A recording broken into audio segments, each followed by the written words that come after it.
My time, 6 o'clock Good your morning, time. everybody. It is September 15th. It's the beginning of the week. It's Monday. We're about 30 minutes before the stock market opens, and we are going to live stream to analyze stocks and take a look at some interesting stocks that are going to be traded this week. And we welcome some requests out there from members of the channel. You know, you guys know the routine. If there's a stock that you're interested in, just put it in the chat. If you're not a member, no big deal. A $5 super chat, and we can analyze the company of your choice or become a member on the fly. With me is Daryl. How you doing this week, Daryl? Doing fantastic, Victor. It's good to be here. Hello, everyone. Yeah, it's great to have you. And I actually missed you over the weekend. I was on a member call, and we were talking about a company, and I'm like, man, I wish Daryl was here. Wanted you to take a look at a company because I really appreciate your point of view and looking at the charts, which if for those that might be a little new, looks like Kishore Conti. How you doing? Good to see you. Looks like Big House is in. Thank you, sir. You want to look at BROS? Glad to BROS. We can take a look at that. We were going to open up with a few stocks, so be a little bit patient. We'll get to that after we have a couple of stocks we're going to cover. And then Kishore, thanks for joining. For those that are new to the channel, what we do is we're going to look at stocks and we're going to look at the fundamentals of those stocks. I like to look at the value of business based on free cash flows and then look at the net present value of those cash flows. That is how, if you read books from these very successful, famous investors, that's the method that they use to establish what is the long-term value of that business. And that's what I do. And I also look at earnings per share and try to get a net present value based on earnings per share. And that is the most typical way that analysts establish a value for a stock. So I like looking at those two valuations. Then we go one step further. Daryl looks at the charts, looks at what are investors doing with these stocks. Are they buying these stocks up? Are they selling them off? What are the charts telling us about the activity around these stocks? So hopefully you enjoy the analysis. You find it interesting. Looks like we have Shadow Guy. He's having a cup of coffee.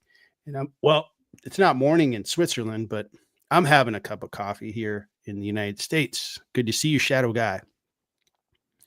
And Kishore, it might be the case that things are overhyped. I can't argue with that. Might be the case. All right. So just a quick glance at the stock market. This is a heat map for the last month. So we're right in the middle of September. We are about to enter the second half of September. We'll see how we make out, but we have had some pretty hot stocks. And it's good to see Google make a 19.8% move in the last 30 days, because I think it's been a company that's been, the market hasn't believed in Google, and that's been kind of a silly proposition. I think Google's fantastic. So I'm glad that I'm a big Google shareholder, and I'm glad that I kind of stuck to the position that, hey, Google is just a fantastic company. It's valued really well, and it looks really good as a stock. The other stocks that are really doing well, Broadcom had really good earnings announced, and they also have a very prosperous future. If you look at how their backlog is looking, so they had a really, really good month. Look at this guy here, United Healthcare. Doesn't that look like a nice number, Daryl? Yes. 39.68. Yep. I'm doing pretty well in UNH. And I don't think it's done. I don't think it's done at all. And some others are kind of joining the party. Eli Lilly up 18.92. Tesla 16.79. So some stocks are really, really moving. And that's good to see. Apple's up a little bit. And over the last month, Meta's kind of calmed down a little bit, but it's had a really good year. So has Nvidia, had a terrific year. So how will stocks play out? We'll see. That's why we invest. We spend our time analyzing so we can find the best stocks out there. Let me take a glance at the stock market. Where is it going? Looks like we're going to open a little higher. If I look at the futures are saying, hey, we're going to open a little higher. That's good. All right, perfect. So we've got a list of stocks that we wanted to take a look at.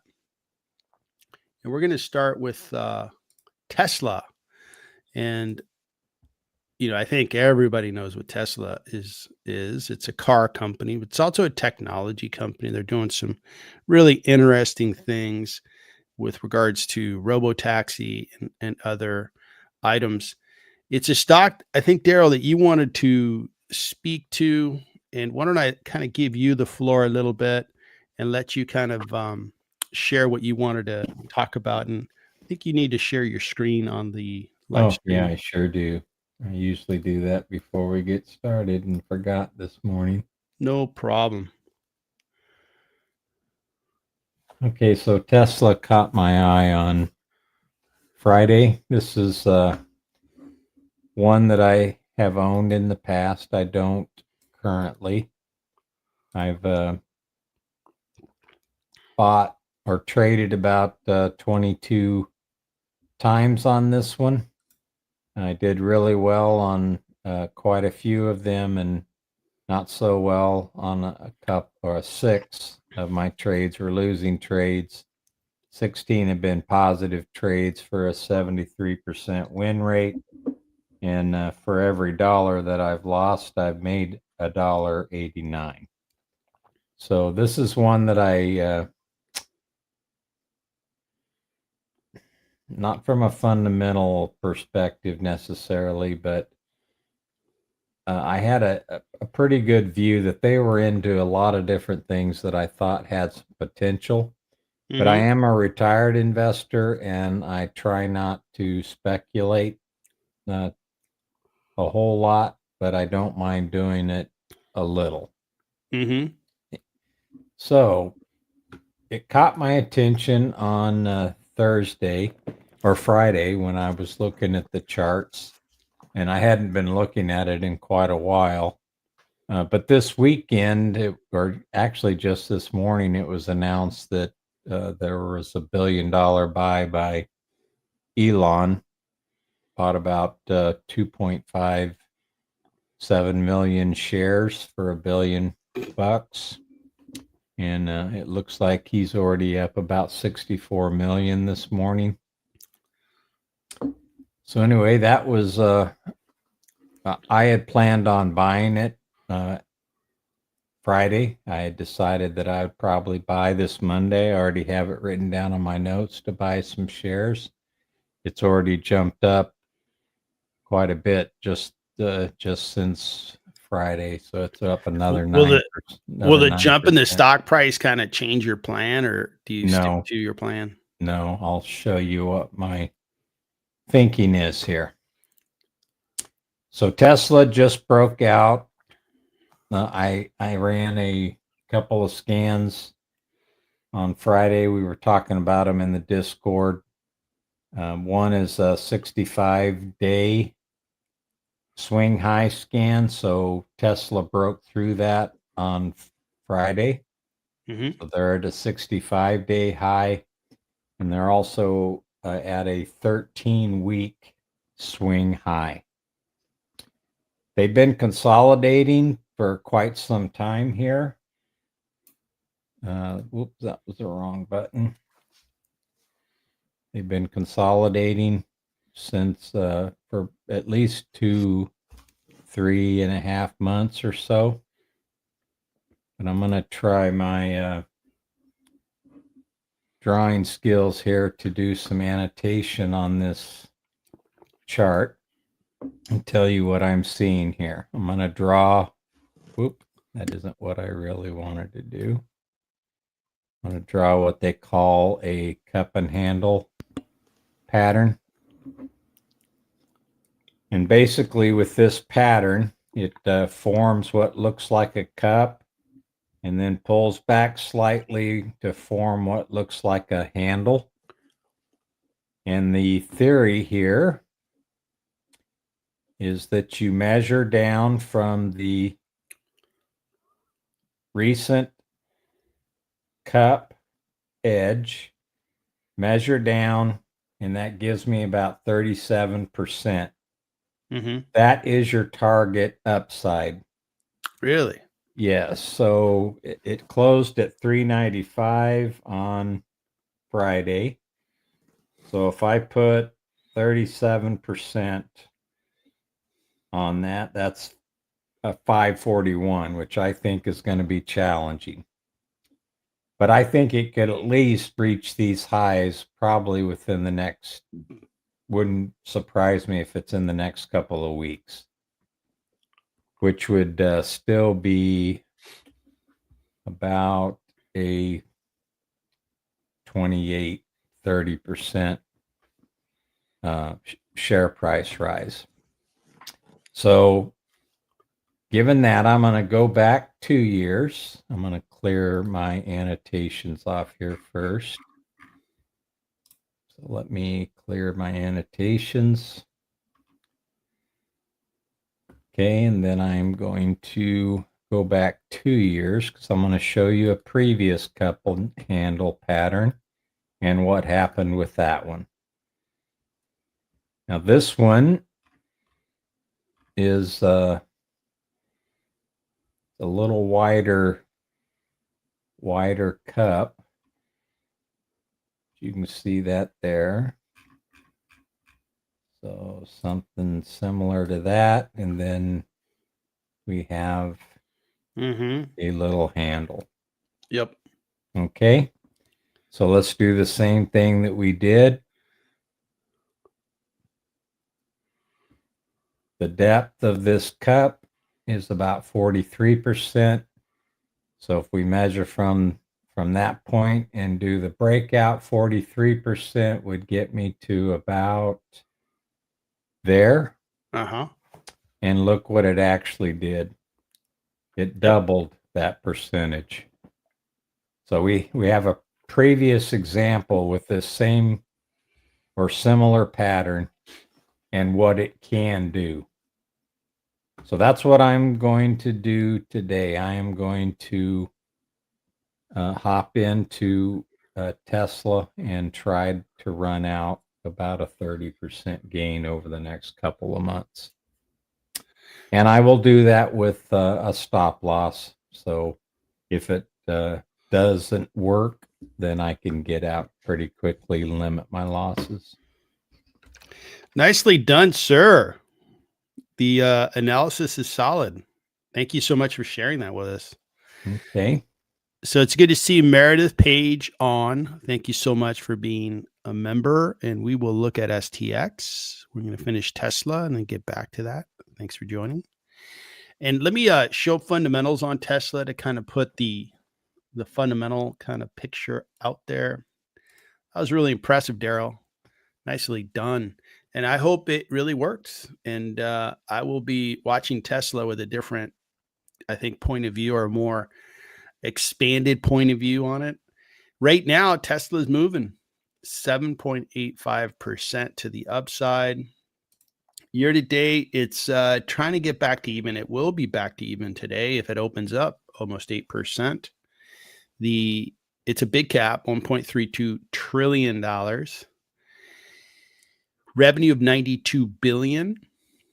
And the PEs are super high. This is a very expensive stock. Keep in mind, you can buy Google Alphabet at probably 26, 28 PE. You can buy Meta at 32, probably down to 30. You can buy Microsoft at 30, 32. Or you can buy Tesla at 236. And we have price targets that are below the current stock price. The investor, from a fundamental analysis perspective, right? I like to think of a business and determine its desirability. Desirability is based on, revenue growth. If it's growing revenue, that's a very good thing. If it has very high margins, both on the gross margin line as well as the net profit line, very, very good thing. If it has very high cash flow, very good thing. Low debt, strong balance sheet, excellent. That's desirability. Okay. It's businesses like that. Look at the most valuable companies on the stock market. They all have those attributes, except for Tesla. You have, revenue that is not growing. And it's, and Elon Musk has come out and said, hey, it's going to be rough. We're not going to sell a lot of cars. Our competition is, and he doesn't say it this way. This is the way I view it, is competition's really everywhere. Yeah. You got Toyota coming out with great cars. You got great cars coming out on the EV side. So growth isn't going to exist for a while. And when we go to margins, that's where it's like, this is an undesirable gross margin, 17.5, pass. No, thank you. Profit margin is 6%, pass. No, thank you. Free cash flow margin, 6%. Again, these would be absolute passes for me. And unless the stock was heavily discounted, like, oh, this stock is expected to go bankrupt or just a terrible expectation and super discounted. Well, that discount may be compelling, but I'm not getting that out of Tesla. So the fundamentals don't look great. It's really, the investor needs to make a decision of, how do I treat Tesla? If I think it's going to be like, we talked about Rocket Labs, I think last week, such an interesting business. And, I love space travel. I think launching things into space is so neat. But if I invest with my heart, I oftentimes lose money. If I invest with my brain, I oftentimes make money. So I got to keep my brain as 100% of the decision maker when it comes to stocks. And on Tesla, investors have to decide, what kind of company is it? How will I treat it? For me, it's a total pass, because it's just a very, very expensive stock. I have the stock priced at like 20% value versus its current stock price. But investors have to make that decision on their own. There's a lot of stocks that trade way above intrinsic value, and investors continue to buy them. And I think Tesla is another one like that. Perfect. So I'm going to kind of interrupt our regular programming because I wanted to take a look at a stock that Meredith wanted to look at. She's kind of a new member, and I really appreciate her joining. And I wanted to look at Seagate, which is a stock she wanted to look at. Seagate did make some news. I think it was like, man, look at this chart. Holy smokes, up 127%. And Seagate is kind of an old school technology company. Seagate disk drives have been around for 30, 40 years. And the company is like, it's a brand that I've known because when I was assembling my computers 30 years ago, I was using Seagate disk drives. I was like, oh yeah, I know what Seagate is. So these guys have a forward PE of 19. That looks good. Market cap's 41.68. And there's a lot of disk drives probably going in that data center. Revenue of $9 billion. So analysts think it's a little expensive. It's had a terrific year. Will it continue to run up? Let's look. Let's take a look. So look at this growth. So there is strong demand. And I'm going to look at their website to see, did they introduce a new product? Is a new product like just really being used at high rates? And that's what's causing this terrific growth. And if it's a new product introduction, we could expect that, hey, these guys are probably going to keep doing really, really well. So let's take a look. So the gross profit is not the greatest because it's a hardware company. You think about hardware versus software. The hardware is less profitable. This one has a gross margin of 35%. It's had some pretty lean years, like in 23. Gets a lot of competition around it. And there is a lot of competition in storage, right? These drives have been around. I think their biggest competitor is probably going to be Western Digital that creates disk drives, and net profit margin is 16%. That's really good for a hardware company. And then free cash flow margin 899. So I want to look at their website and see, what is Seagate up to? What's making them so darn successful this year? And this is the product. You could probably, you could buy this on Amazon, and it looks like, so they make products for obviously your personal PC, gaming, cloud, edge, data center. This is maybe where they're seeing a lot of demand, network storage. Yeah, this is the Seagate that I'm been familiar with for 30 years. Interesting. Okay, so Seagate, is it, I would love to see the charts on this. I think the fundamentals of the business, they're very prosperous, but this stock price has really gone up. What are analysts saying about it? We've got 19 analysts covering it. The most optimistic analyst has a price target of 215, so not too far higher. And then some analysts are saying, this stock is really going to settle down and come down to $80 per share. The growth is expected to continue. We are in this fiscal year here that has already begun and is going to end June 30th of 2026. This year, they're going to grow by 16%. They're growing at 38%, or they grew, I should say, because this year ended June 27th. So it looks like they're going to have good years ahead of good growth, and their earnings per share is going to expand. So there's going to be good profit. So the question is, has the stock price really taken all this into account?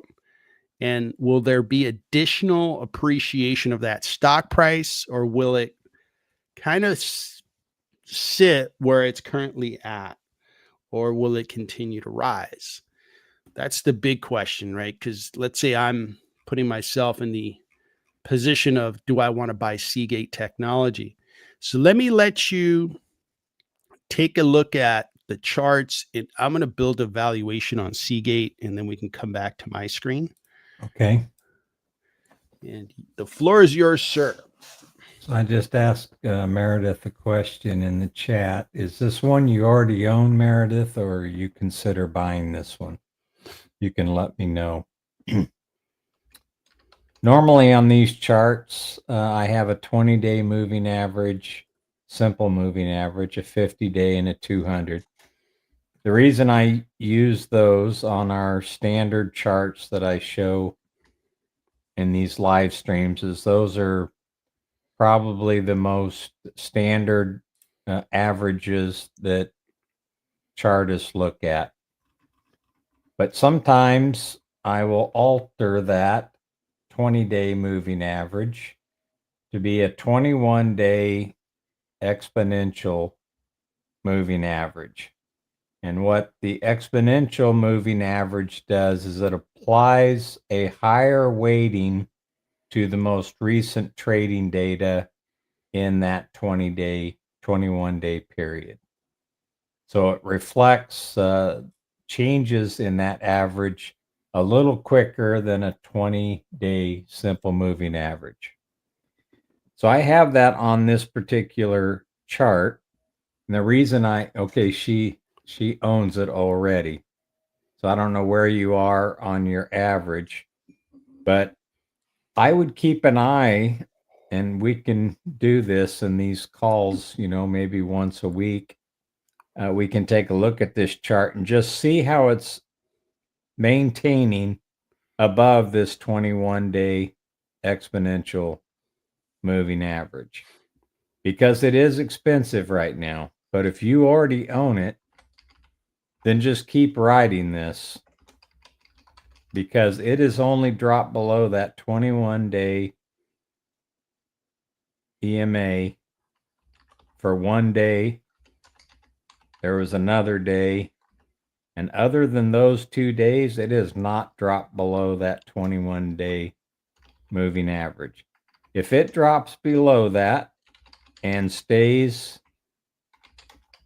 for a few days, maybe till the end of a week, then you might want to start consider trimming it if you think the stock is going to be challenged. But as long as it stays above that average, I would hang on to it. I would just let it ride. Let your winners run. Excellent. So I've got a valuation on Seagate, and just giving you, I actually had this valuation already done. I completed it on the 8th of September. And the only thing I changed with the discount rate, I'm beginning to lower the discount rate because interest rates are dropping, and discount rate is affected by the current interest rates. And so that's the only thing that changed. Everything else I double checked. It looks good. And I'm seeing that Seagate is priced 16% above the valuation I've calculated. I think each share is worth $164 per share, and it's priced at $195. So take that into account. Is this a stock that I would buy? It wouldn't be a stock that I would buy if I'm looking to buy stocks right now. Is this a stock that I would sell? I don't know. I don't own Seagate, but I do own several stocks that have this type of premium on them right now that have gotten there. So these are like Reddit's, A-Lab, at Coinbase, right? But I think their businesses are going to continue to flourish. So temporarily, they're priced a little too high, and I don't want to sell it because I may get an earnings announcement and their numbers are terrific and it raises their value. And if I would have sold it, I'd be like, Chucks, I wish I would have had that stock back, because I got the stock right by buying into it back a year, 2 years, 3 years, whatever time I've owned that stock. So I think, this is research on a stock that you're interested in. Good luck with your decision. I really appreciate you asking. And please get me your email address, Meredith. I would love to provide you a copy of all this research. I have well over 150 valuations. One of them is Seagate. I'm going to give you access to this repository if you get me your email address. I also invite you to member calls and give you access to the tools that I use to value stocks. So you can get me email me at victorhinvesting@gmail.com. I provided my email address in the chat, so you could email me, and then you'll have a copy of this research on Seagate, as well as every other company I've researched, and have that at your disposal. Thanks again for asking. Let me show one other thing on the chart that we didn't talk about. Sure. So Good morning, Justin. So we have this, I mentioned the 21-day EMA. Mm-hmm. That is being confirmed by high relative strength, which is overbought at the moment. But look, it can stay that way for quite a long time. And it looks like the last time it got overbought, it stayed that way for almost 2 months. We're 2 weeks into this overbought. That's another confirmation that this thing could continue running. We also have positive PPO that is above the midpoint, another confirmation that this can continue running. We have an accumulation that is at a 52-week high, another confirmation that people are moving into this stock. And look at the money flow. It's been positive since May. So it has a lot of support right now from a technical point of view that this could continue running for some period of time. Excellent. Thanks, Daryl. All right. We have a different request. And this request, who asked about Dutch Brothers? Big House Juice wanted to talk about Dutch Brothers. And Dutch Brothers started in Oregon. The reason I know that is I was traveling with my family in Oregon a while back, like, geez, 15 years ago. And we stopped by Dutch Brothers, and very nice experience. These guys up 22%, 94% over the 5 year. This is a company that wants to compete against Starbucks and, sell their coffees and their beverages. It tends to have a drive-through is my awareness of Dutch Brothers.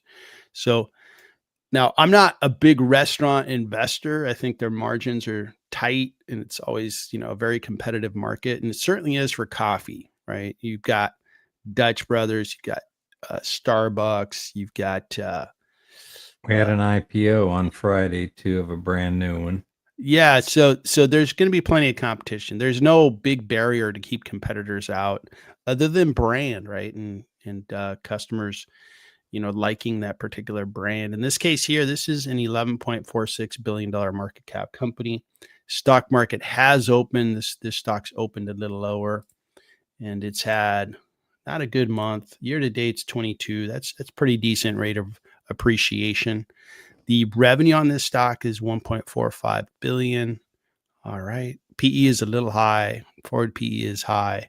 Strong buy with the 25% discount on it. When we look at their growth, the growth has been really good.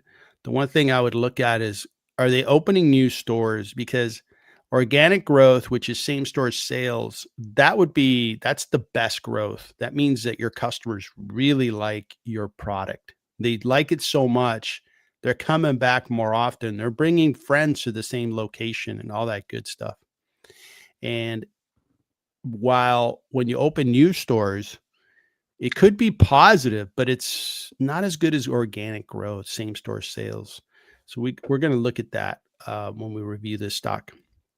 So the growth is good, and the market's probably looking at that growth saying, wow, these guys are really going to take some share away from Starbucks. Free cash flow, free cash flow of 72 million.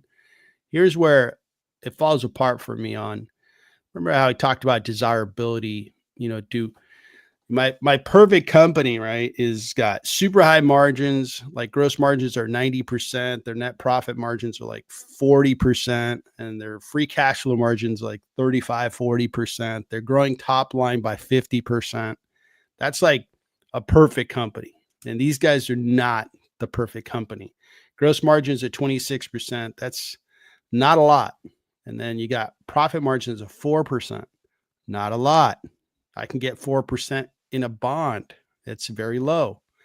And then the free cash flow margin of 5%. Again, kind of beating the same drum on that. So it's not a very desirable business for me. That revenue growth does look interesting.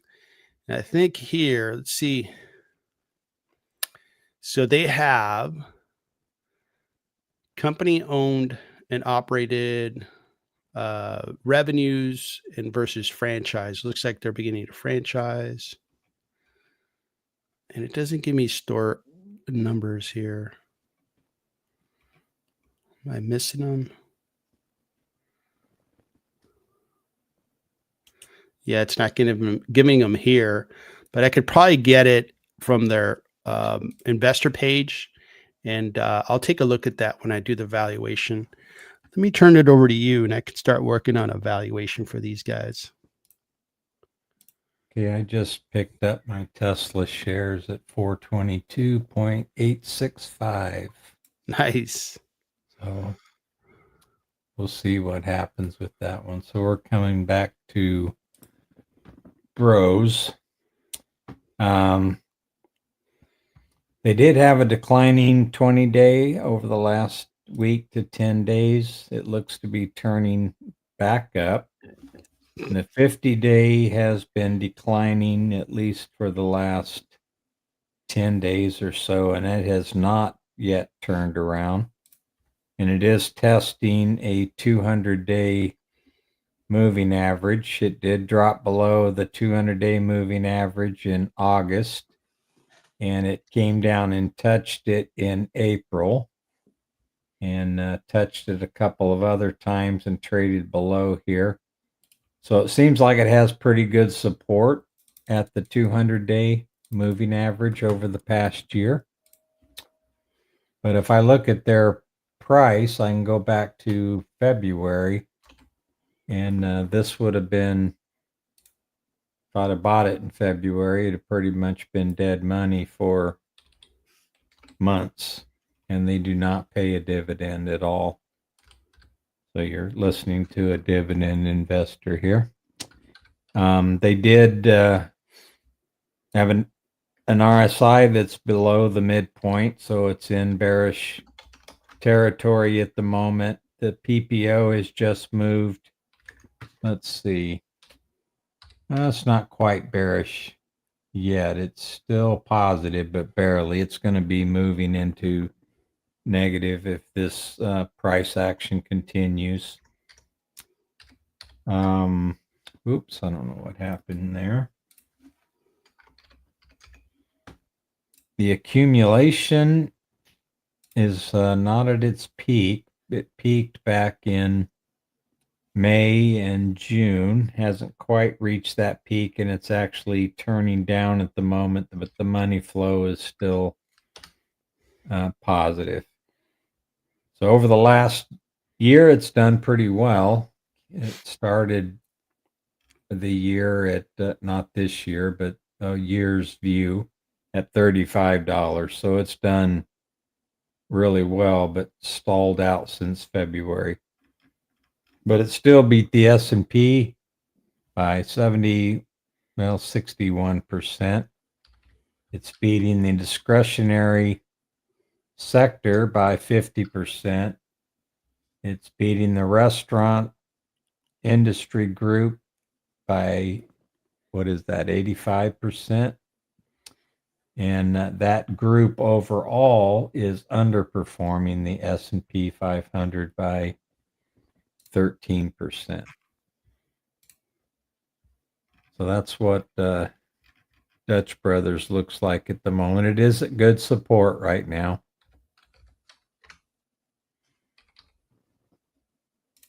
Okay. So I'm putting the finishing touches on my valuation. Okay. So, and I matched it up with Starbucks. Let me turn it over to my screen. Okay, so Dutch Brothers, it's not a pretty picture because it's not a high margin business, right? So their free cash flow isn't very high. It's $73 million of free cash flow, and that's not a lot. So even though I'm growing it by 30%, and I'm growing it quite aggressively over the next 4 years, and then after 4 years, it's going to kind of get into a slow growth pattern, which is typical of restaurants. It's going to have a value of 3.2 billion, but the market cap's way up there at 11.4. And let me double check to make sure I've got my shares outstanding correct. And yeah, I've got that correct. So it's just it's not a really desirable business based on valuation of free cash flows. The stock price is really high. Now, right next to it is Starbucks. Here's the big giant, market share leader, and I don't think Starbucks is an attractive investment either. Okay, so these two don't measure up really well. When we look at earnings per share, it does have a good earnings per share. I can't go past an 18 PE. Maybe I go to 24 since they are growing faster. But even when I do that, it's not a terrific valuation. Restaurants, this is a theory. I think it has some rational thinking and is in it is the businesses that the retail investor can easily understand tend to attract investment. We know what Dutch Brothers does, right? I'm drinking a cup of coffee. I know exactly what they do. Do I think their restaurant has a good idea? In some ways, I do. I think it's a good idea. But the fundamentals are really what I invest in. I don't invest in how easy is it to understand this business? I invest on fundamentals. I invest on what's Dutch Brothers' ability to keep competitors out. It's really hard. You got Starbucks, you got other, um, other franchises that are trying to attract that consumer. There's no pricing power that Dutch Brothers has. If they doubled the price on their drinks, they'd probably see a lot of their business go away. They'd be like, no way, it's too expensive. I'm going to go to a Starbucks across the street, or I'm going to go to a donut shop, or I'm going to go somewhere else, or I'm going to make coffee at home. There's so much competition. So Dutch Brothers, in my book, is just not a logical investment. It's restaurants that typically end up at this conclusion, because restaurants, I've yet to see a restaurant. McDonald's is kind of the exception, because McDonald's really does have a limited menu, and McDonald's, they don't operate their own restaurants. Their model is, we own the real estate, we lease the real estate to the franchisee. That franchisee is putting in, the 60 to 80 hours a week to make that restaurant successful. And then the McDonald's company is kind of benefiting from having this captive entrepreneur population of, restaurant owners. Very different model than versus what I'm seeing here with Dutch Brothers. So it's not an investment I would make. And this is the research that we completed on Dutch Brothers for you. And good luck with Dutch Brothers. And Starbucks, again, is not an investment I would make. It's one thing to trade into these stocks, seeing an opportunity to make some short-term money. But my investing approach is, how can I make lots of money over a long period of time? And these two stocks don't fit that plan for me. So thanks for asking about Dutch Brothers. We are getting Black Rock Coffee Bar is the one that IPO'd on Friday. That's right. Yeah. That is absolutely right. So what's the market doing? All right. So we have some positive comments that we may get a deal with China. So market's liking that positive news. We got some green on the screen. That looks good. What about other stocks? What's going on? All right. So we've got Tesla up 5.91% on the news that DELL decided to buy into the stock. I mean, Elon Musk decided to start buying into Tesla. Real positive news there. Amazon's up 1.21%. Wow, look at this. What's going on in Google land? Incredible. Now that's a number that's surprising to the upside. Let me refresh the screen here. Make sure let me clear my eyes. 3.38. I am liking that. We're going to have to talk about Google, Daryl. Can't let that kind of rise go unattended. Meta up 0.85. Apple's up 1%. Nice. Nvidia's down a little bit. A lot of green down here. What's going on in software land? They're drinking a lot of Dutch Brothers coffee.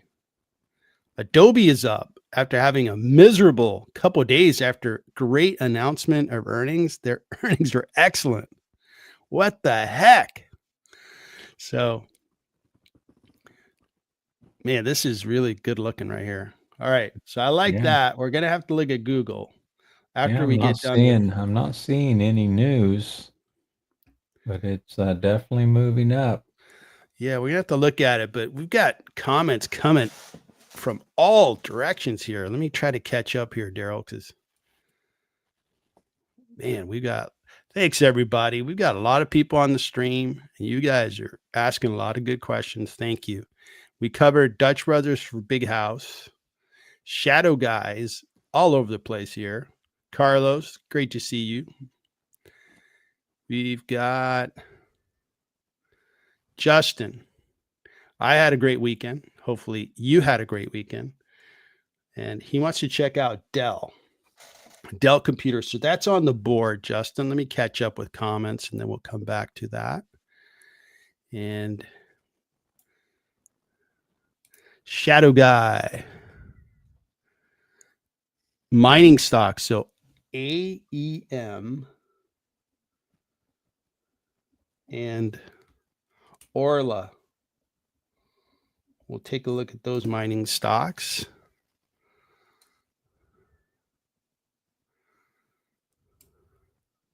Yeah, the Northeast Dunks, Dunkin' Donuts. Is that Dunkin' Donuts? Yeah.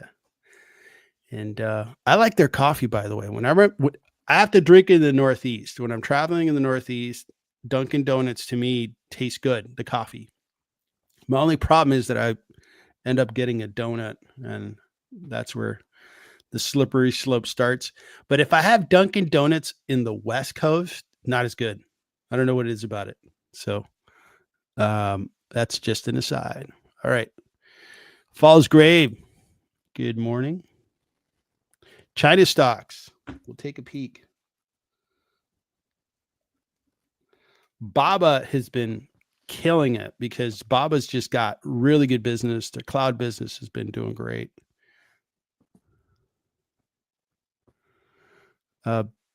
Yeah, so just noted that Big House that Adobe is up.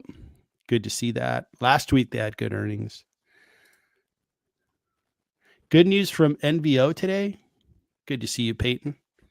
What's going on with NVO land? What is going on, NVO? So NVO is like, so there was good news out there, huh? Oh, okay. So their diabetes pill also provides benefits for the heart. So that is the positive news. Okay, cool. Very good.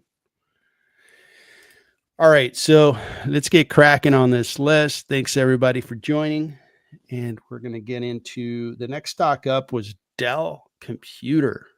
And by the way, the NVO candle pattern after 30 minutes of trading, so this is very early, is a shooting star pattern, which means it looks to be some kind of a reversal. So keep an eye on that jump. What is a shooting star pattern? Buyers bought it up, but then they're pulling back. It's also a black filled candle. So they're at the low of the day after the first 30 minutes. So it shot up and now it's trending back down. So keep an eye on that. Interesting. So it's not like a shooting star. You make a wish, under those. Yeah, I wouldn't make a wish on this one at the moment. All right. Okay. Moving along. Dell Computer. The Dell Computer is up 1.33, but we're not here to talk about the day. We're here to talk about the company. So Dell Computer, we talked about Seagate earlier. Seagate makes hard drives, and Dell Computer, for the most part, makes laptops, desktop computers, peripherals, servers that go in the data center. And as every company should, they really market that, hey, we're in the data center. Absolutely, you're in the data center. But when you break down their revenue, it doesn't make a big difference, but we'll get to that in a little bit. Market cap, $85 billion, revenue of 101. So remember my comments around desirability. Desirability is based on companies' ability to grow their margins, especially their profit margin and their free cash flow yield and their balance sheet. And you see that this business doesn't have high desirability because you're buying it at a multiple of less than 1 price to sales. So the market cap isn't even as high as their revenue. PE is 18, forward PE of 12. Strong buy, 18% discount, up almost 10%, not keeping up with the S&P. For the 1 year, I don't know that's keeping up with the S&P. 5 year most definitely is beating the S&P. So long term, this is really work for investors. We look at their growth, that is an impressive 10.5 on a big number. Look at the quarter, it even looks better.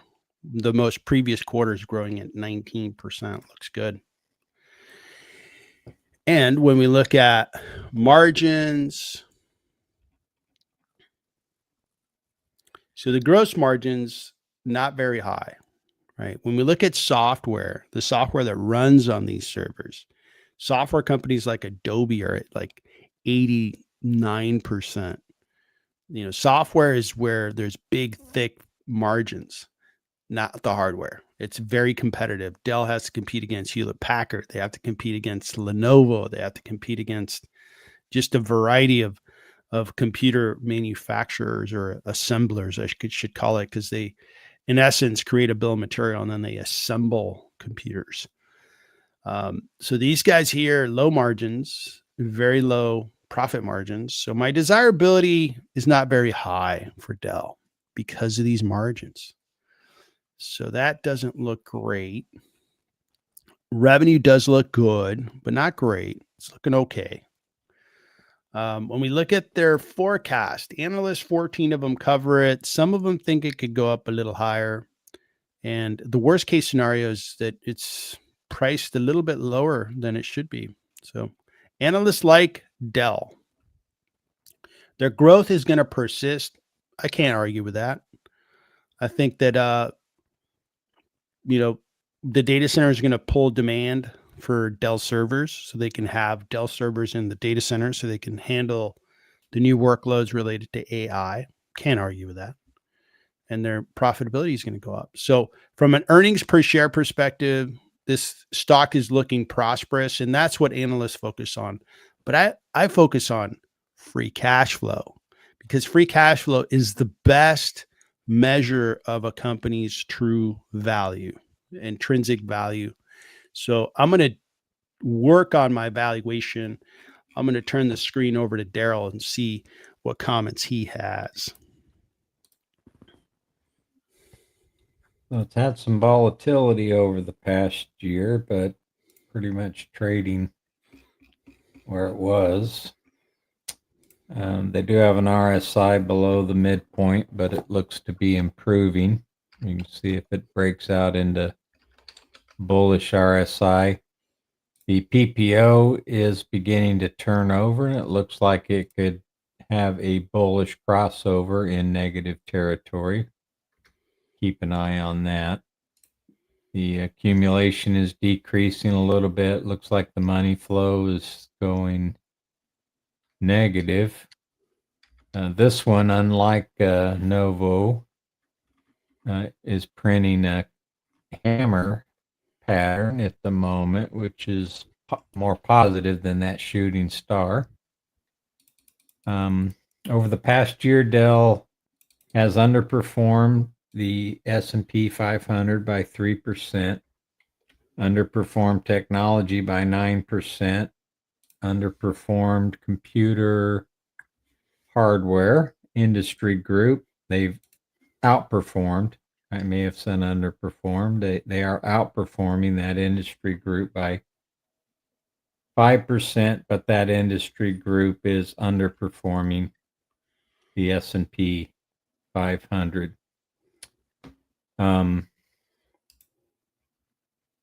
It is in a downcline since about the 13th of August. The 20-day moving average is not only declining, but looks to be accelerating at the moment. So that's a little bit of a concern. The 5-day has turned back upward. And the 200-day is good support. So at around 113, you have good support there. And that can be verified by looking at these price by volume bars. Over the past year, the largest volume was in this price range from 113 to 118. That's where most of the volume occurred.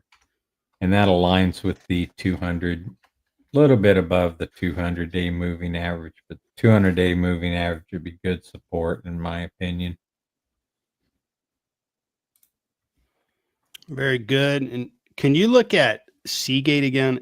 I took a glance at it. It was up like 7 or 8% just today. Yep, 7.65%. It's a big body candle. Mm-hmm. but it is hollow, which means that it's above its open. And a hollow candle is a positive thing, right? Yep, so it opened at one price, and then if we were at the close, that would mean it closed at a higher price than it opened. Mm-hmm. But we're in midday trading, and you can see that bar is colored green. That just tells me that we have an open market. So we Okay. can't confirm any. The candle isn't set in stone until the market close, but right now it's a hollow candle, meaning it looks like price is going higher, and we haven't seen any overshooting of that price, so we don't have an upper tail at the moment.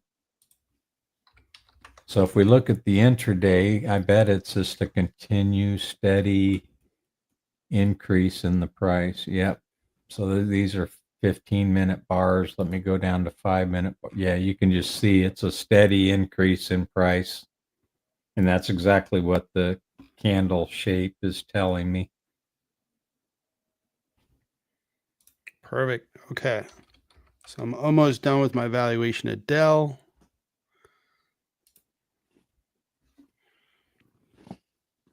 Okay. All right. So looks good. All right. Dell Computer. What is it worth based on intrinsic value? And Dell Computer is doing quite well. If you look at their trailing 12 months cash flow, it looks really good. And I think they're going to keep it going. Their growth rates are going to be good. And the business, if I look at the cash flows I expect the company is going to produce in the future, and I take a net present value based on an 8% discount rate, those cash flows are worth 155.8 billion. I add cash, take away debt. So I think the equity value of Dell Computer based on cash flows is 134 billion. So they're trading below that. So there's a discount available on Dell of 37% if I look at the cash flow value of this business.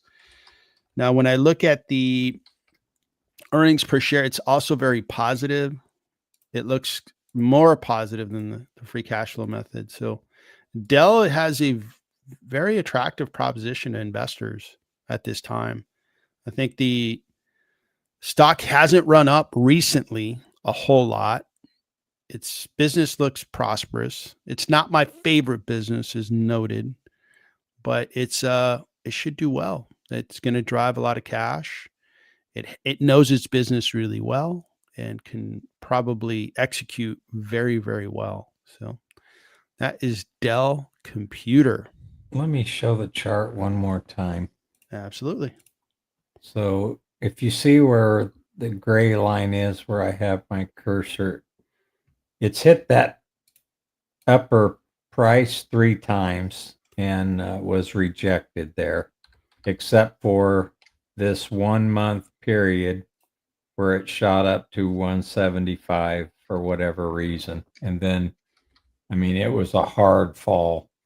It may have been driven up with earnings, possibly, and then they announced and it fell.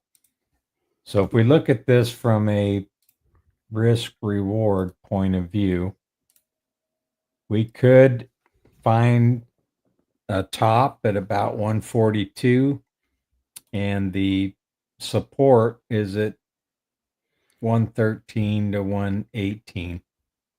So it looks like you have an equal risk to reward. One isn't outsized to the other, which isn't very encouraging to me at the moment.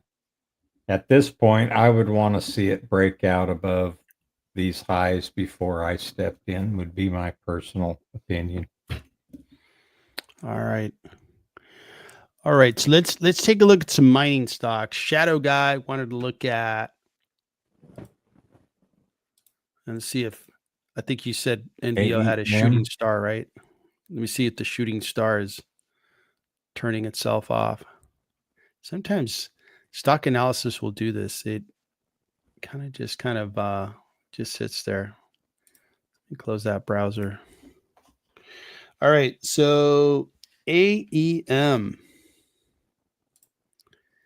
Eagle Mines Limited, down a little bit. Year to date's doing terrific, and 1 year looks good. 5 year, you see that gold wasn't doing much, and then all of a sudden it started really doing things, and it's really gone up. Interesting. And I'm not a big gold investor. These guys are mining for gold, okay? And I'm more Bitcoin, and some people invest in gold. Some of my friends invest in gold. I get why they do it. It's an investment that I've never thought, hey, that's the right investment for me. So we all get to pick our lane. On this guy here, this is a $76 billion market cap stock, revenues of 9.66 billion, PE 26, forward PE of 19.75, and it's a little expensive according to analysts. And it's really based on, is the price of gold going up? And look at these numbers, really good. Consistent revenue growth going all the way back to 2018. It's just been going up. Nicely done. This looks good. And when we look at the free cash flow, it looks terrific. Gross margins look good. Profit margin of 30%. I mean, that looks great. So if you believe this is going to continue, looks great. But I don't know if gold prices are going to stay up. What's your best guess on gold prices? Do you think they're going to continue to rise? They're going to stay where they're at? They're going to come down? What's your best guess? I think they can continue rising for a while, but if you look over 20 or 30 years, there are times when it does this and times when it stays flat for 10 years. So it's not something that I would buy and hold unless I was a hobbyist, which I'm not. I don't have any jewelry on whatsoever. So it looks like it's on a really good run. It is way above the 200 days sitting at 110. Yeah, and analysts think that it's going to continue to have a good year, a reasonable year next year. And then for some reason, they think prices will come down or revenues will come down for them. Yeah. And it's two things that are probably happening with this company is first, there's the price of gold done. The other thing is these mines, right? They don't have an endless supply of gold. Once you start mining the gold, you're in essence depleting the ore that's in there. So at some point you're going to run out of gold in that mine. So I think if they extract it, they're basically reducing the value of that mine. So at some point they're going to have to go find a new place to go mine for gold. And it could take a while, but that's just a reality. It's not like a endless supply of gold out of this mine. So this looks like, it's your choice, right? Do you believe that gold will continue to rise? And then second is keeping an eye on that particular company's mines, and do they have, like, they probably put it in their earnings that we think we have the mines that we have will be able to be productive for the next 10 years, for the next 5 years. What are they telling investors? So Orla Mining acquires, explores, develops, exploits mineral properties. It explores for gold, silver, zinc, lead, copper deposits. So I like copper, by the way. I like investing in copper. That one looks pretty good. And so this stock here, much smaller cap, it is flourishing 114%. It is up 184% 1 year. Boy, it's really took off when price of gold went up. Looks really good. 3.76 billion. Revenues are good. The PE for the current year is bad, but next year's looks really good. and analysts think it's discounted by 21%. These guys, wow, look at this revenue growth. Incredible. They probably got a mine or something active. They weren't getting gold from it before, but now it's active. So really impressive. This is a younger, but smaller company than the other company. Their gross margins are right there. Wow, 68%. Operating margin is really high. For some reason, their profit margin is a little low, but free cash flows are really, really high for this company. Looks really impressive. So gold's been a good place. You know, my friends that invest in gold, you know, they like it. And I have friends that buy gold at Costco. I should say I've heard of people buying gold at Costco, and you know,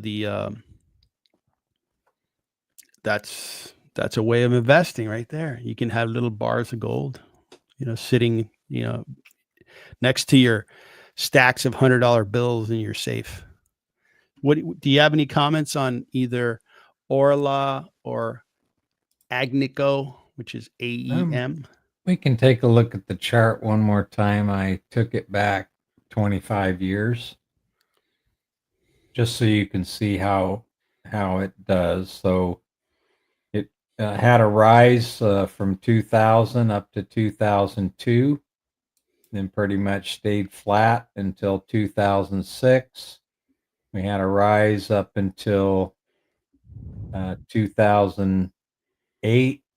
We had the great financial crisis here. But after that, it had a little bit of volatility in 2014, 15, and 16. But I mean, it stayed from 2000. You know, let's just go back to there, 2009 to 2024. It had really gone nowhere. So I don't think this is a buy and forget you own it kind of a trade. Right. Yeah. I would agree with that. All right. So good stuff. Are you done there, Daryl? Yes, I am. Thank you. So I think Falls Grave asked a good question, which was, how are China stocks doing today with the news around the China, you know, deal and kind of in the makings for trade? How are China stocks doing? And here's a list of the biggest market caps that we can trade. Alibaba's up 1.55, NetEase up, JD up, Tencent up. So the first 7 stocks are up. Futu is down. Interesting. It's a good day for me to buy Futu shares. I own Futu. So a lot of the stocks are up. A couple of them are down. Looks like Yum Brands, they're not going to eat as much Taco Bell or KFC chicken over in China. But a lot, XPeng, look at that. This is the EV car company. NIO, the EV car companies are up. And this is, I know we talked about Tesla earlier. This is one of Tesla's challenges is these Chinese car companies are coming out with a very good product at a very low price. And I know they're not coming here to the US. Done.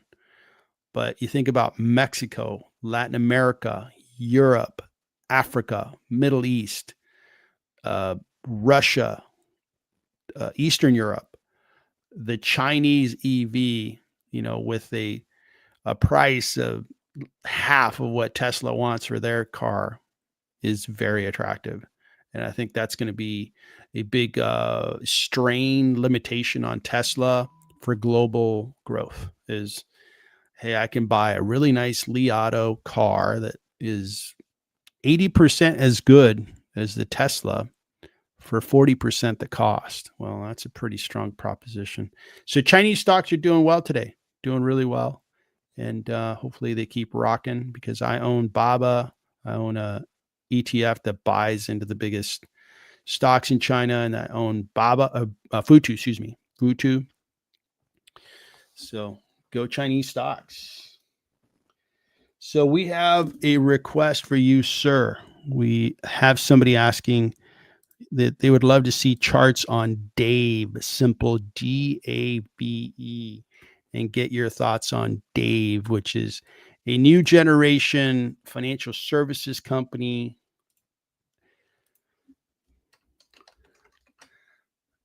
And it's been doing great year to date. Can it continue to roll? Yeah, so it's kind of hard to tell. It has had a great run over the past year. It has stalled out since June. A little bit of volatility, but if you bought it in June, you're sitting on just a little bit of a gain, maybe. The RSI is positive. The PPO is above the midpoint. It's trading below a 50-day moving average. No, excuse me, trading above that, but the 50-day is declining. The 5-day is improving. And the 20-day is also improving since the beginning of September. So you have two positive confirming signals with the RSI and the PPO. The accumulation got pretty high, it looks like in about July, and it's stalled out there, but it hasn't, people aren't moving out. The money flow is not quite, it's below the midpoint of zero, but to consider it bearish, it would have to be below 0.05, negative 0.05, and it is not at the moment. So it's kind of in no man's land at the moment. But over the past year, I mean, these numbers are incredible.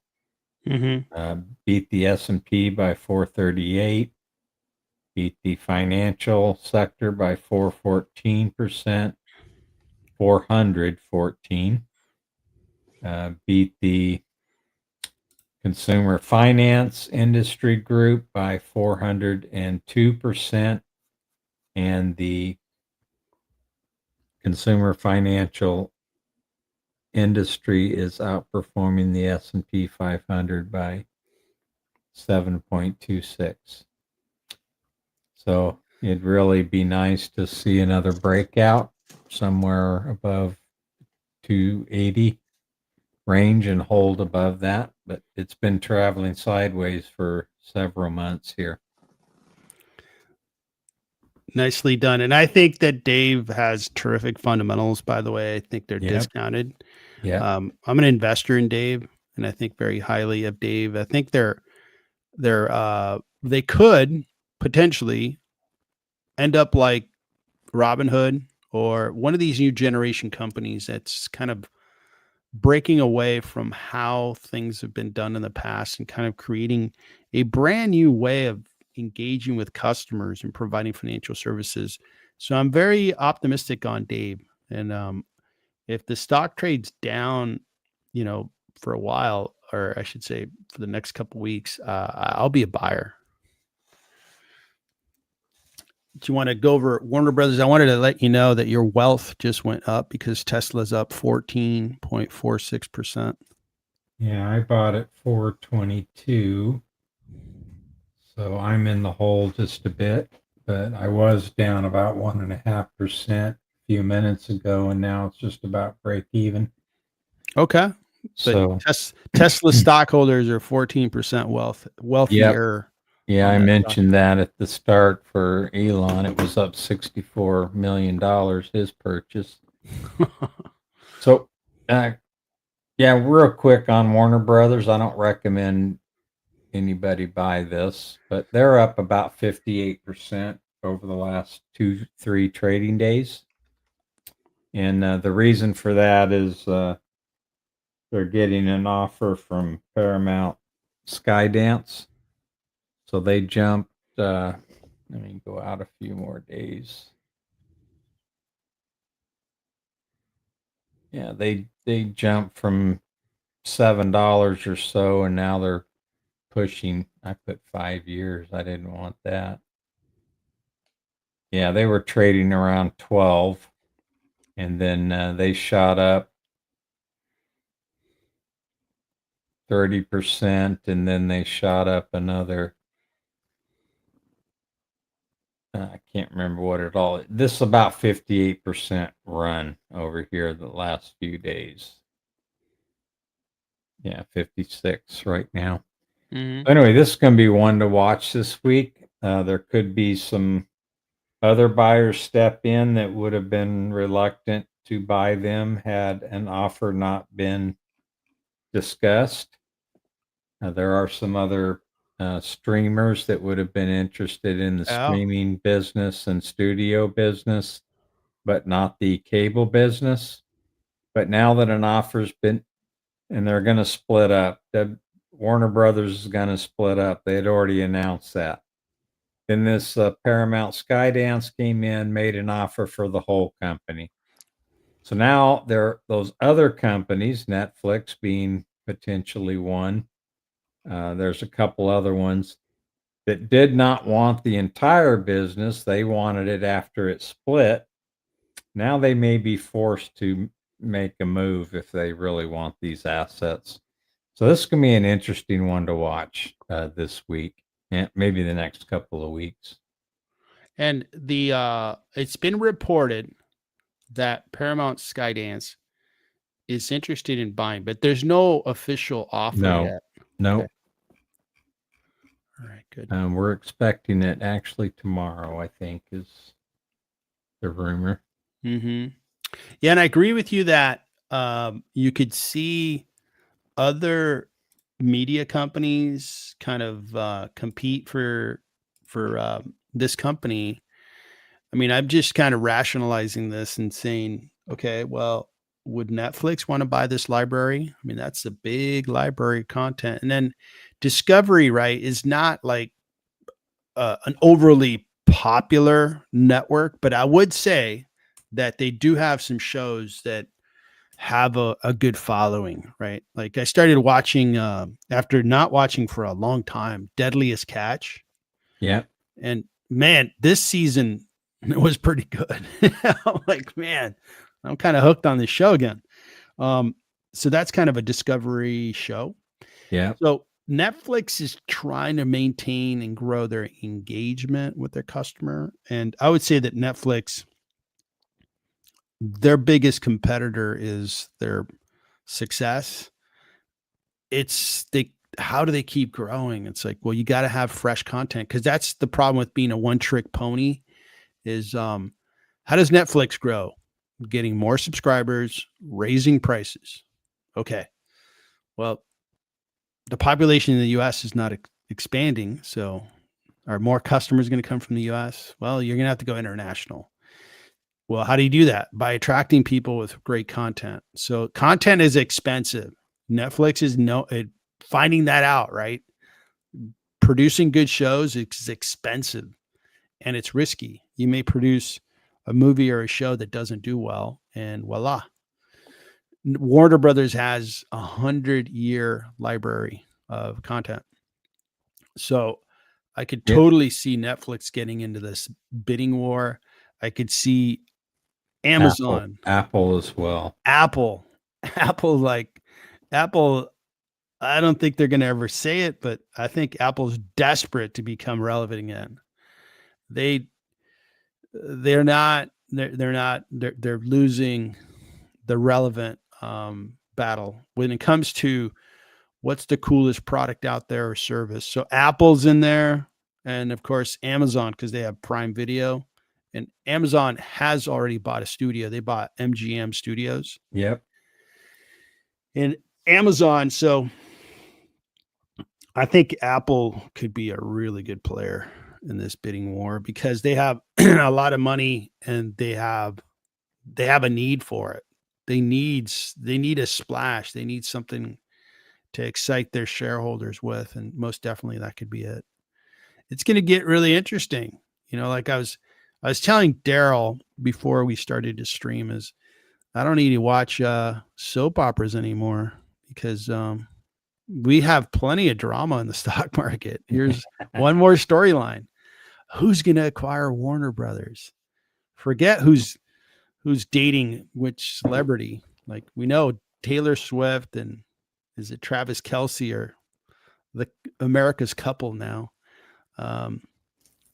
We could just kind of have our own little version of drama on the stock market, and we'll see who ends up marrying Warner Brothers Discovery.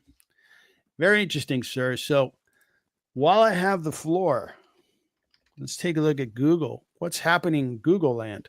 It's up 4.48. Beautiful. Still no news, or has anybody seen anything? Oh, Rolling Stone just declared war on Google. Uh-oh.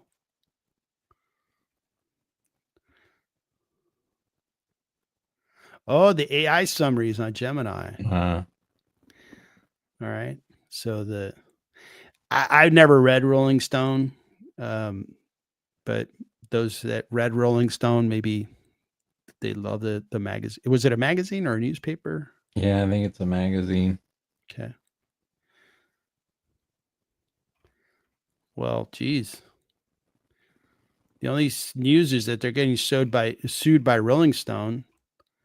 So the Rockstar magazine is taking on a big tech company and making their stock price go up. I guess the market is believing that the tech company is gonna. It's probably has nothing to do with Rolling Stone. Rolling Stone's not that, I think, powerful. I hate the news on Alphabet, and we opened the stream on this. Is this stock? The market has, theorized, created a story back to that drama, right? That, hey, what's going to affect Google to the negative is AI going to be a threat or an opportunity? Is if AI takes search away from Google, where does that value the company?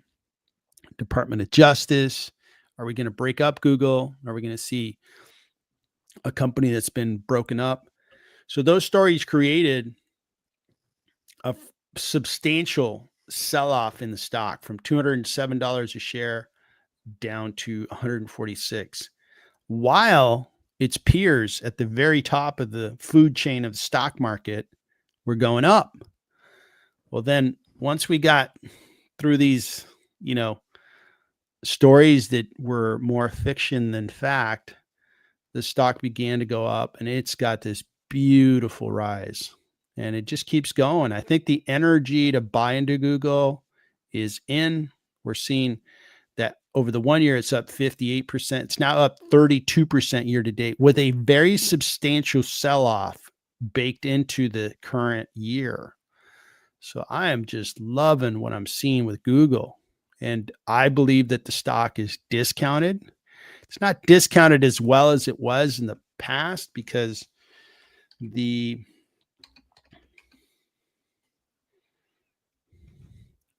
stock right now, as it sits, as I speak, is discounted by 10%.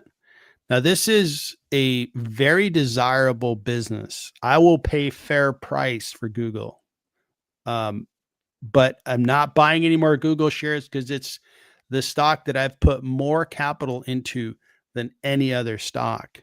So that's why I'm not buying. If I didn't own as much Google as I own, I would be buying shares. I would be buying shares every opportunity I had.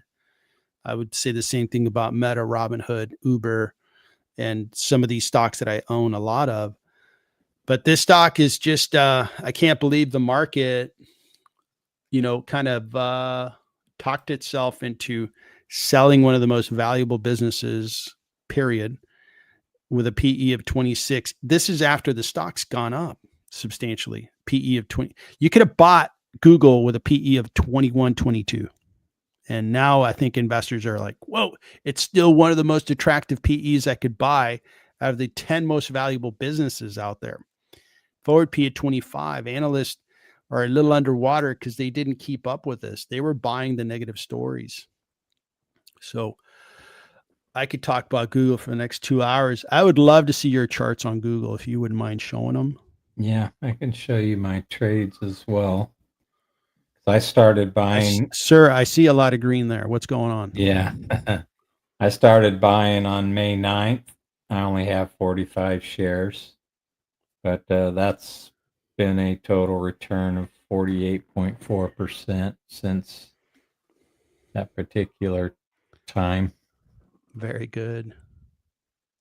So those are my trades on Google. Then we can take a look at the chart. So Mike, the dividend investor guy, is right there with you. He's up 55% on Google. Nicely done, Mike. Yeah, this really looks good. So I bought, my first purchase was May 9th. So I bought my first block about right here.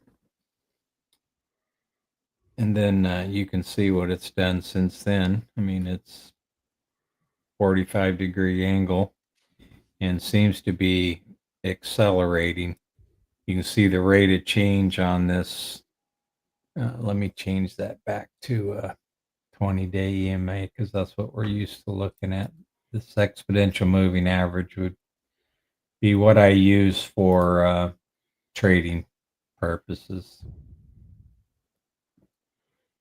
which I'm just holding right now. So let me get that set back to our standard. So the 20-day, the 50-day, and the 200-day, the 20-day especially, the rate of change on this 20-day is really accelerating here. I don't know where we're going to end up. We're at all-time highs. So I don't really know what made me, I'm trying to think of what made me purchase this other than it was so discounted and seemed to be working its way up from the bottom. I may have just decided it's worth taking a risk on. But then when it broke out, I'm surprised I didn't buy. In fact, I did. I actually tried to get some more here, and it just didn't hit my price. That's probably a stupid mistake in the long run, but you never know. So, and it did break out somewhere right around here, and it's been on a super run since then. Google Alphabet becomes the fourth company to reach 3 trillion market cap. And I've said this before, and I've said this for like the last 6 months. I believe that Google Alphabet will be the most valuable company on the exchange in the next 5 years. And the reasons for it is their business is just so darn good. And they have businesses that are so darn good. And now they've passed 3 trillion. And if they really start, you think about their cloud business. Let's talk about their cloud business for a second. Last week, we saw cloud infrastructure just take off. Alibaba, Oracle, it's even CoreWeave, you could say. Well, Google's got this tremendous cloud infrastructure business. That's a catalyst. YouTube is growing faster than any other streamer out there. That's a catalyst. And they don't have to buy Warner Brothers Discovery. They've got you and I creating content on YouTube. They've got the world's biggest media companies putting their content on YouTube. Why? All the eyeballs are going to YouTube. So just a tremendous company. And I love stock investing because it makes us think big picture, makes us think of theory, philosophy, strategy. And when you see the market sell off a quality business like this, you need to pick a side. Are you going to go with the herd, or are you going to, use your research Are you going to think for yourself and invest, and not necessarily to be a contrarian, but you are on the contrarian viewpoint, and then see an investment like this kind of do what it's doing now. Super fun. Back Yeah, to you, sir. I'm looking back 5 years because it is overbought at the moment. But if you look at this level, it has never been this overbought in the last 5 years. And Okay. also, every time I see it overbought, it is less than a month. This is about 2 weeks. And then we've got, maybe just 1 week. We have a couple weeks, 1 week. And then now let me get back to, now we're back to it being overbought. It's just a couple weeks, but it doesn't look to be slowing down. Look at this PPO. Let me go back to a year. Yeah, this well, let me go back to the 5 years and just see if, yeah, this is the highest PPO we've had in 5 years. Previous was down around there 2-3 times, I see. And so we've never been at this PPO level in the last 5 years. Look at the accumulation. We haven't been at this level of accumulation in 5 years. That tells me there's just some big players stepping in. Well, Also, Mike, the dividend investor guy, is a owner of Google. So yeah, carry on, sir. there you go. Did they report? When did they report? Oh It's no, this was their this was the announcement about the FTC investigation. But look at that volume. yeah. Yeah, this is just doesn't look like it's slowing down to me. Nope. And they announced, I think so October 28th is their next announcement. So that puts it at end of July is when they announced. Yep. So we're around the corner from their next earnings. And you think about this business, it's a big, gigantic business, 371 billion, 13% revenue growth. So let's put that in dollars. 13% means that they're growing this line by $40 billion plus each year. And it's going to continue to get bigger and bigger. So in a year, they'll be over 400 billion. In 5 years, they'll be like 600 billion. And that amount of revenue creates profit, 31%. Okay. So the profitability of Google Alphabet is so desirable, incredible, fantastic. Like we look at Tesla, right? It doesn't even have a gross margin of 31%. Google Alphabet has a profit margin of 31%, and they're growing at 13%. So this business is loaded. And you think about it from a strategy standpoint. Is YouTube going to be smaller in 5 years? No, it's going to be much bigger. They pulled off the NFL game. I don't know if people watched that. I watched it. Very good. They even shot a person out of a cannon at the very end. Oh, wow. That was so neat. Their search business, continues to grow, and it's a massive cash cow business. Their cloud business growing at 26%, growing faster than Microsoft and AWS. Their robotaxi business, that's real, and it's the biggest, and it keeps going live in more cities. It's soon going to become, Waymo is going to be the most popular robotaxi service that we can take. They've partnered with Uber in some cities. And so any way I look at Google, it's like, how did the market doubt this business? It's like it's really amazing that the market provided such an opportunity to us in 2025 on this great company. It's the same thing I was saying about Meta when it was sold in 2022, right? It was, you could have bought shares for $85 a share. Now Meta's trying to get up to $800 a share. So the market will give us these fantastic opportunities on very well-known businesses, as well as small caps or mid caps. But when it happens at this scale, it's really, really interesting, gratifying, rewarding to see a company like this really come back. So go Google. And yeah, it's a $3 trillion market cap company. And we'll see if it continues to go.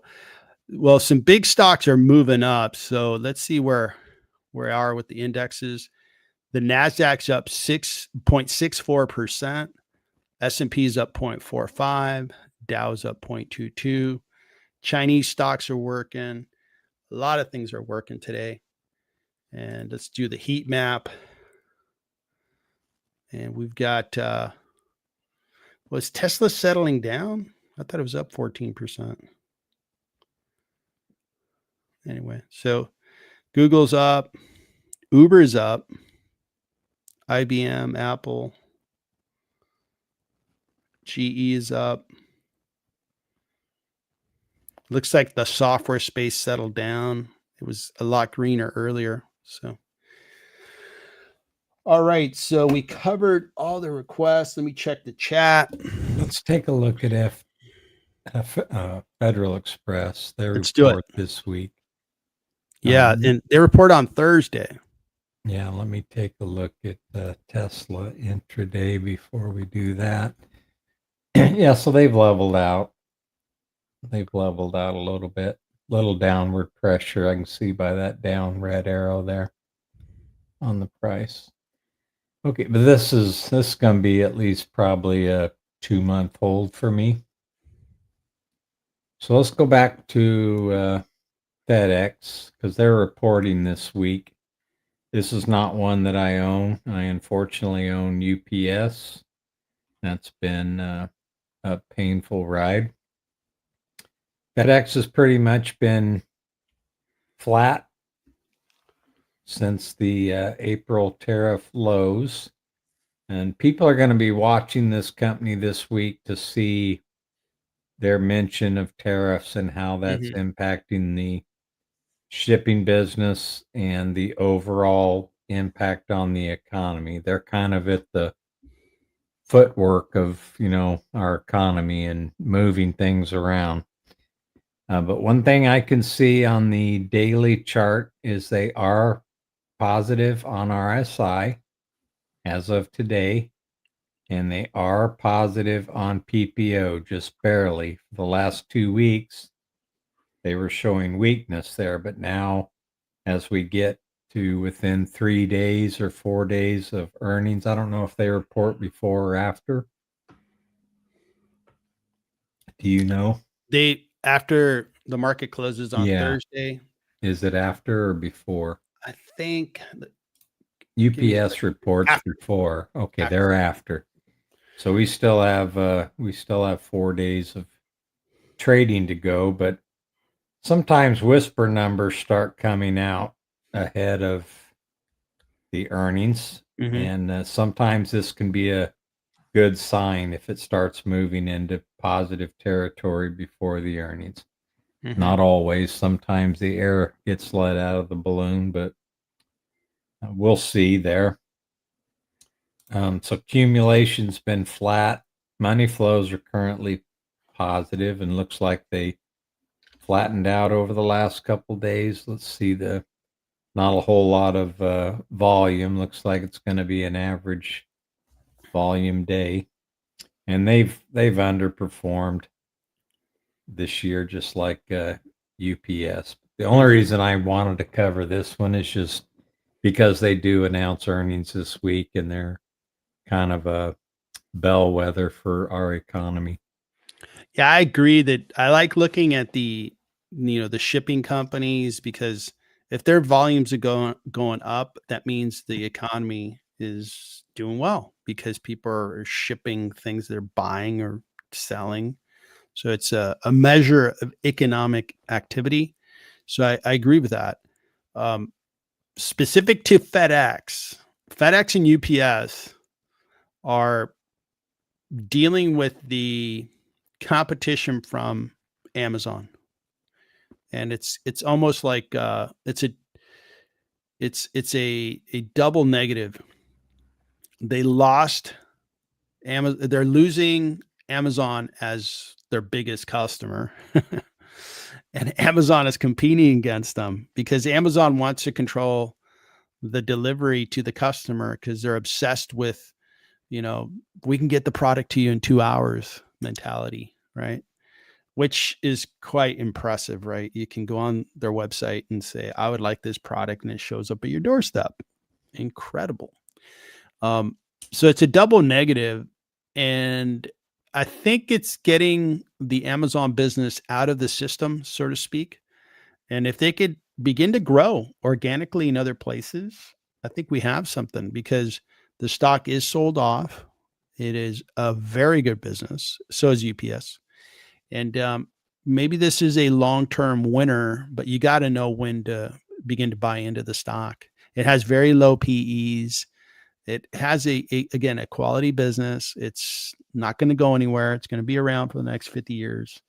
And look forward to seeing their earnings on Thursday.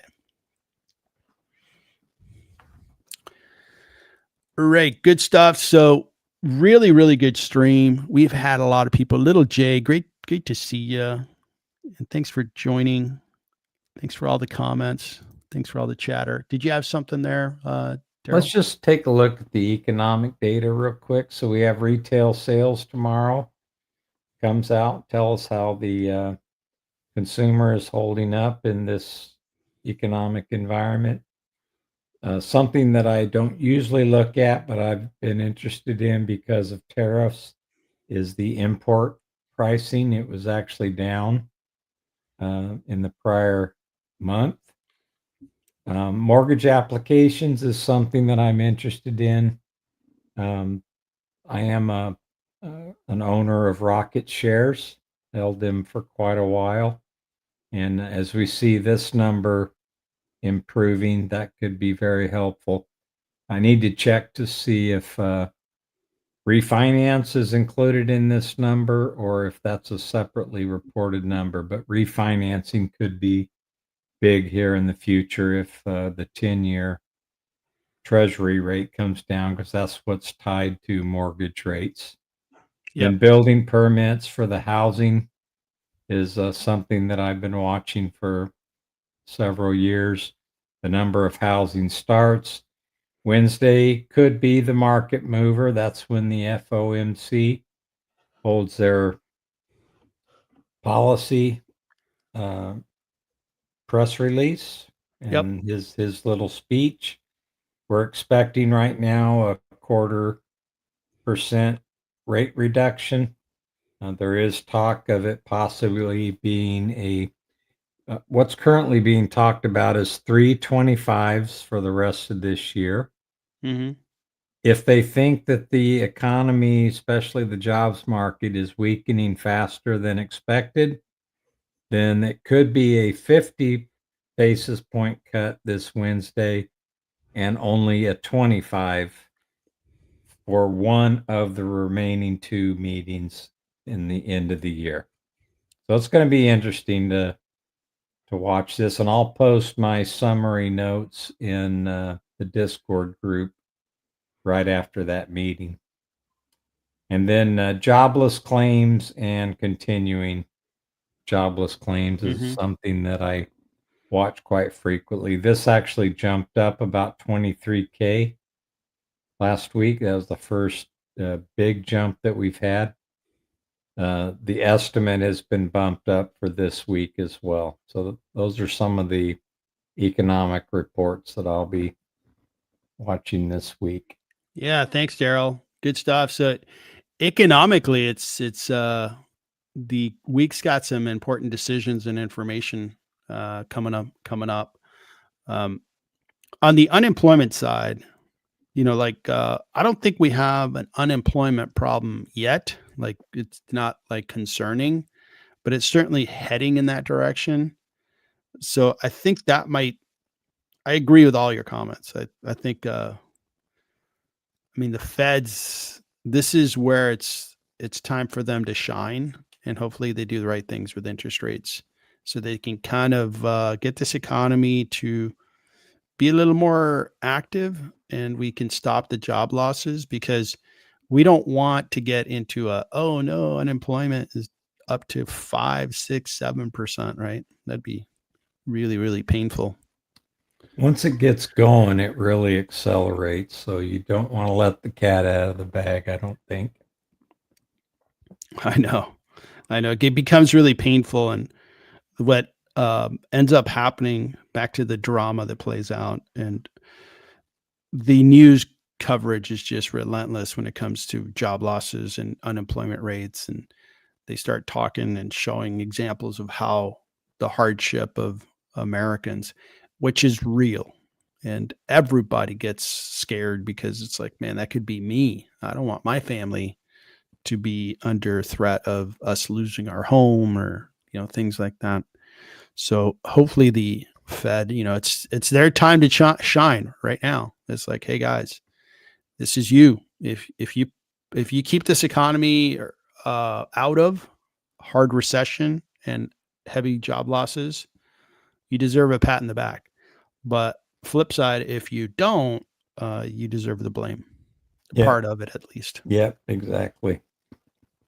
All right, sir. That is a quality stream, if I may say. Let's shut it down so we can go about our business day here. Little Jay does have one question for me. All right. What is that question? Trump is supposing companies not report quarterly earnings, but go to semi-quarterly earnings. And how do I think that would affect the volatility for options? I think it'd probably decrease the volatility over time. I've actually thought this way for a long time, because I worked for large corporations that had to report quarterly. And it really makes you short-sighted, in my opinion, when the end of the quarter is something that you have to target, or you get punished by the stock market. It hurts any long-term planning. That's my personal opinion. I felt that way for a long time. So I would not be opposed to that, other than me and Victor not being able to do as many live streams on earnings reports. Well, I have a different perspective on that. I'd love to hear it.